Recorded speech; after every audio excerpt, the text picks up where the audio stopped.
Hello, everyone. Hi. How's it going? How's it going? Happy Wednesday.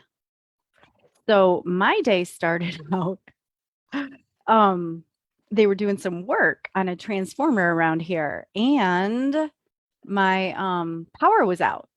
I mean, it didn't go out till like, I don't know, like 9:30. But and thankfully I already had the coffee made. I mean, obviously by 9:30, I had the coffee made and it was nice and hot. And I had just poured myself a new cup. And all of a sudden I'm like, why are my lights out? So I think that was the biggest struggle was that then my coffee got cold and I couldn't heat it up. I had no microwave. The pot was cold. Um, I figured out how to I mean, I already know how to attach my phone mobile hotspot to my computer. So I was able to do a few things, but then my phone battery was dying. And I'm like, how long is this going to take? And then I remembered, you know what I remembered, you guys? I remembered this is not a problem, right? When you can go through your day, things come up, life happens, situations arise, forks in the road, whatever. And you just decide this is not a problem. This sense of peace comes over you, and you're like, oh, yeah, that's right. This is really not a problem. Um, I did reschedule one thing I had. Um, and then there was something else that I was able to do just from my phone. And I was just like, you know what? I rescheduled my 10 o'clock and I just went for a walk with the dog. And I just kept thinking, this is not a problem. And I can figure out anything. The self confidence that I talked about a little bit ago, right? Like, this is not a problem. I have my own back no matter what, right? So I rescheduled something, you know, all right. With an inconvenience for the other person and me, probably. And maybe it wasn't, but it was still, something that we were scheduled. And I was like, that's okay. Things happen. So, anyway, that was the beginning of the day, which is great. And I've also like I had a full day because I'm doing a workshop the next couple days. And so I moved most of my clients over to today. So it's been a full day. So I was glad that the power came on right before my 1 o'clock. And I'm like, yeah, I was like, yay! I can use my computer now and with the camera instead of like the phone or the crappy little Chromebook camera. Anyway, I titled this "The Secret To." So I was like, I'm not sure what I'm going to talk about. I have an idea. The secret to everything, my friends. Um, there's a few secrets. This is not a problem. Is a nice little secret phrase you can keep in your back pocket and pull out whenever you're starting to feel like overwhelmed, or like I said, when life happens, things, circumstances happen in our life that we don't have control over, right? And we start to freak out because we've lost control. It's like, no, this is not a problem. I can figure this out. I can figure anything out. And I used to do this with my kids. I'd say, think about this. Like when they were upset about something, I'd say, hey, that's okay. I didn't really know about processing emotions back then and that kind of thing and allowing emotions, which is what I was going to talk to you about today. But what I would say to them is this thing going to matter tomorrow? Or is this thing going to matter in a month, in a year, in 5 years? Right. So it's interesting to think about it like that. Like, okay, so rescheduling this one appointment isn't going to matter in 5 years, right? But also, on the flip side, every little thing we do today for our future self has an impact, right? I was just talking to one of my clients about this today.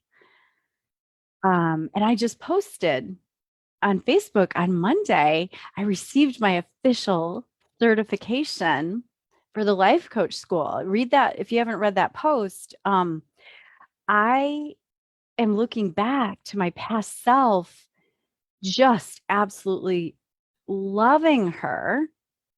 Right. We talk about your future self, and I always envision her up ahead in front of me, just smiling, going, "Come on, girl, you got this." Like a wink and a nod, like, "You got it. Come on. It's okay. This is not a problem. Keep going, girl. You got it. Come on." So she's up there. She's like, "Oh, you got this." And she's thanking me for what I'm doing today to get to her. And I'm here now looking back last year, thanking my past self last year, thinking my past self from 4 years ago, who's just started down this journey of growth and just self development. And so if I hadn't started then, I wouldn't be here now. Right. And that doesn't mean that it's any better. It's always 50-50. We talk about that. If you're in a hurry to reach your goal, you want to examine your reasons. And it's usually because you think there is going to be so much better than here. Okay. When you lose the weight, you think life is going to be rainbows and daisies and perfect. And it's like, oh, everything will be perfect. And I'll just love myself and I'll feel so free and I'll be so confident and all these things because you think life is going to be so much different. Like when you lose weight, I'm going to use that in this what do you call it? Example, right? And when you're holding on so tightly to thinking life is going to be so much better when you lose weight, you're not loving yourself where you are now, right? You're feeling like you're very judgmental of yourself, and say you are wanting to lose weight, you're judgmental and critical of yourself, and you want to restrict yourself and punish yourself and be mean, right? Here's the thing, it's always 50-50. You're going to lose the weight, and then you'll be like, your brain, the way it's wired, it's going to be like, well, yeah, now you have saggy skin. Why haven't you lost the weight? And now why aren't you 20 years younger? Right? No, you're just going to have less tissue on your body. The number on the scale is going to be less. There's going to be less gravitational pull on your body. Big fucking deal. Seriously, you guys. It doesn't matter. You start loving yourself today, exactly who you are. And when you start, it starts with those conversations in your brain, those little naggy thoughts that maybe you don't even notice anymore. You just think it's the truth. You look in the mirror and you're like, ugh, well, you look gross today. Why can't you just lose some weight? Well, your pants are too tight now. Look at you in those leggings, all those stretchy pants. You got to wear the stretchy pants, right? And it is so critical. We're so critical of ourselves. And I just want to tell you, cut that bullshit now. It's not a fact. It is not a fact. We are viewing like there's like legit brain science reasons we view ourselves in a different lens than what is I mean, like we could go down this existential path of what we're actually seeing in the world, right? Um, and what is real, what is truth. But let's just say, let's just play with the idea that when you look in the mirror, maybe you're not really seeing yourself the way you think you are. And you've got these mean girl thoughts in your head, right? Being ever so critical and judgmental. So what I what I always talk about is you have to love yourself exactly where you're at. And if you want to lose weight, that's where you start from. You start from that loving, compassionate place for yourself, thinking of your body with love, choosing love for yourself. And the weight's just going to start coming off. When you come from that place of, oh, I love my body so much. I want to take such good care of it. I want to treat myself with so much exquisite self care that the foods I'm going to put in my body are going to be fueling my body. Um, I was going to cut this a little bit short today because I changed one of my appointments to 4:30. But I think I want to share a little story with you about punishment and what are we really desiring? What are we really craving when we're overeating? Um, I think I'm going to save that story for another time, actually. But if you're familiar with Janine Roth, she has an amazing quote. I'm going to get it wrong. We can never get enough of something that we don't truly want. Usually, when we're overeating, putting more food in our body than what we require, than what we're even really hungry for, we're craving something else, right? I call it buffering. We're trying to cover up a negative emotion with something that feels better in the moment. Food feels better than those thoughts in our head, than those judgmental thoughts. Food feels better in the moment than maybe being bored, going to grab a snack because it's time to work. And you're like, but I am hungry. I don't really feel like working right now. I'm going to go grab a snack because it's super important that I keep my energy up. Our brain thinks it's super important, right? So, um, what's happening is our brain, first of all, we have a habit brain, right? It's our primal brain develops these habits that we just do on autopilot, like brushing our teeth or driving our car. It's just on autopilot, right? So is getting a snack. So is what we eat. So are those um, thoughts we think in our head, the mean girl thoughts that judge us all the time. So it's just a habit first.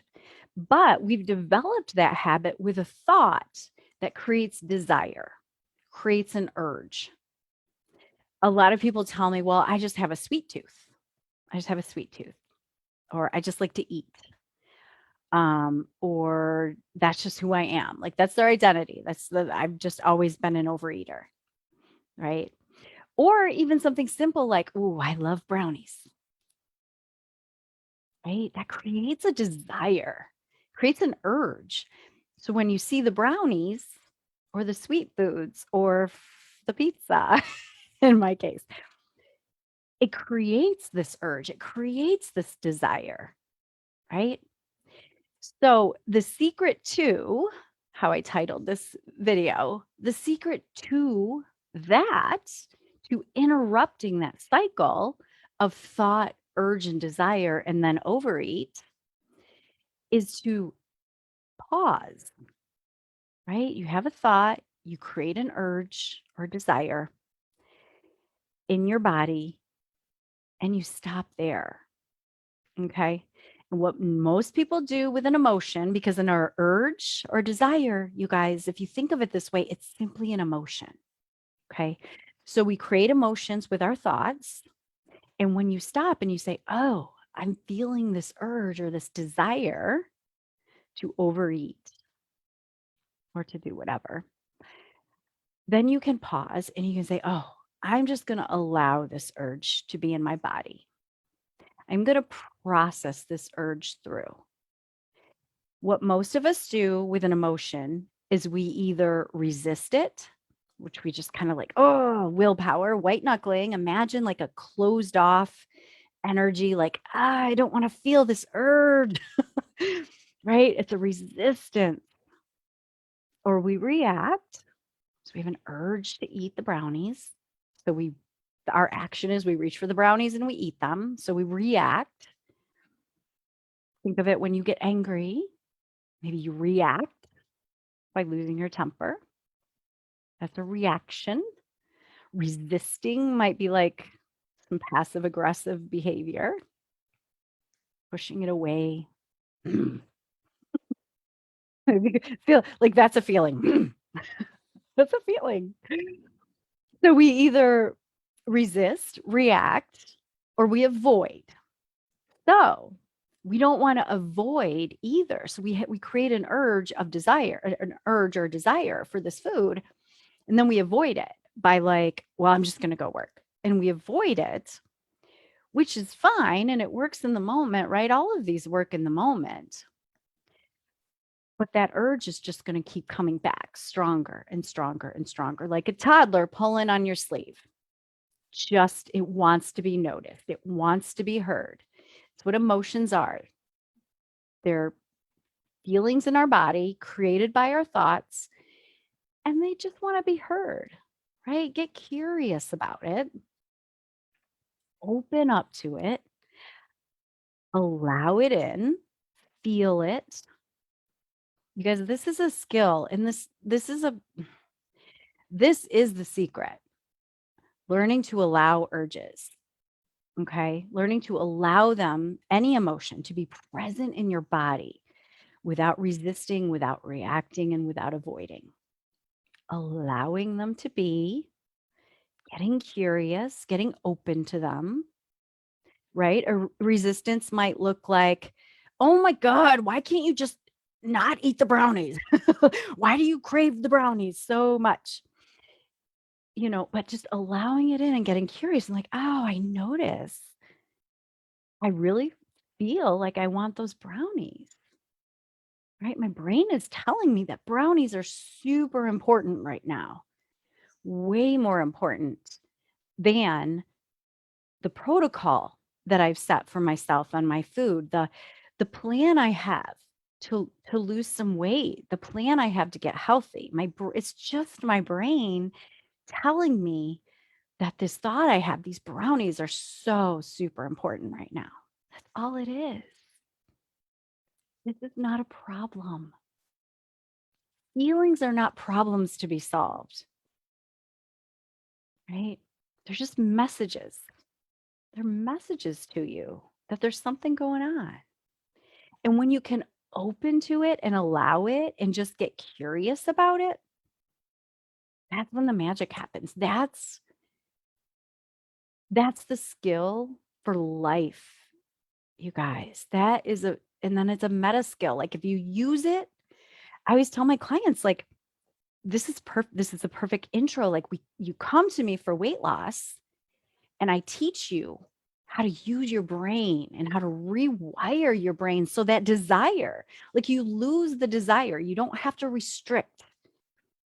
You don't have to resist and restrict and beat yourself up, like punish your way thin.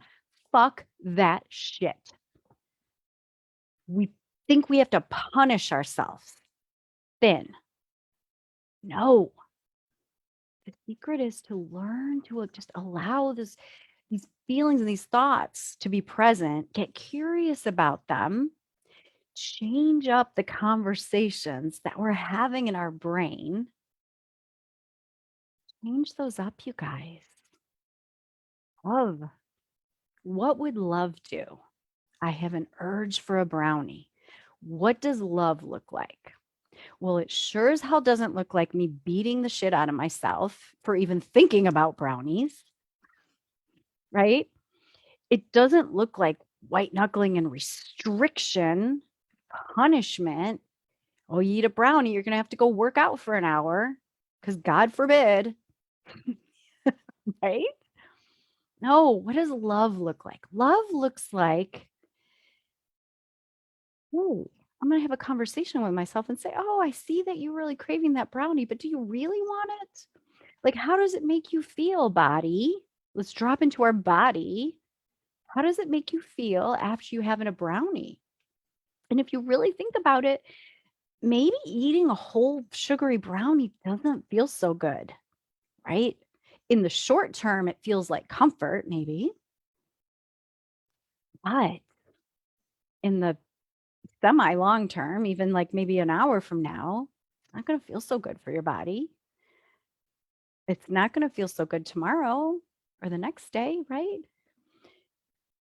Maybe love looks like putting it on your protocol for tomorrow and saying, oh, tomorrow I'm going to tell myself, yes, I'm going to have that brownie. I'm going to look forward to it. And when it's brownie time, maybe you're just like, yeah, I just want to eat a couple pieces. That you're allowing it so that the desire and the urges can start to dissipate because they just keep getting stronger the more you resist it. Again, go back to that toddler pulling on your sleeve. That's the thought. That's the feeling, right? Pulling on your sleeve. Pay attention, pay attention to me, pay attention. In the checkout lane, toddler wants a candy bar. He just gets getting louder and louder and louder. And you're like, no, no, no, no, no.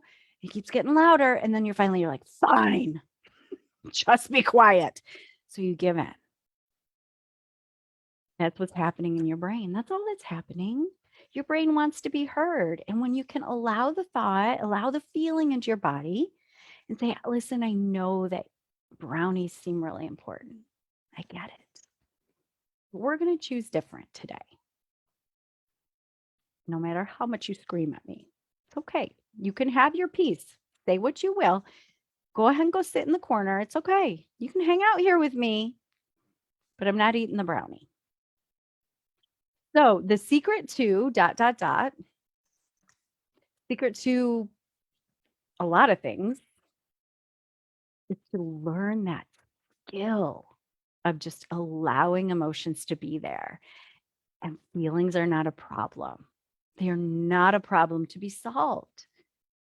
Get curious. When you're judgmental and beating yourself up, you are not opening yourself up to curiosity and compassion and love. I'm going to save the nacho story that I was going to tell you for another time. But I will say it's it's a tale of wanting to punish myself without even realizing it. I was just punishing myself with food, punishing my body for being so gross and overweight by stuffing it full of food. But as Janine Roth says, and again, her quote, I've got it a little mixed up, as she says, you can never get enough of something that you don't truly want. Okay. All right, guys. I love you so much. Mwah, mwah, mwah. Kisses to you. Check out the event I'm hosting with Sarah next Friday on the 16th. I just posted it. So it'll be really fun. It'll be great. She's going to give us awesome tips on how to really look our best in photos and feel our best and why it's super important. And then I'm going to give you a little bit more of this BS talk, get a little more passionate here again about this self-talk, right? So, all right, you guys, I love you. Have a fantastic Wednesday, and I will see you next time. Bye-bye.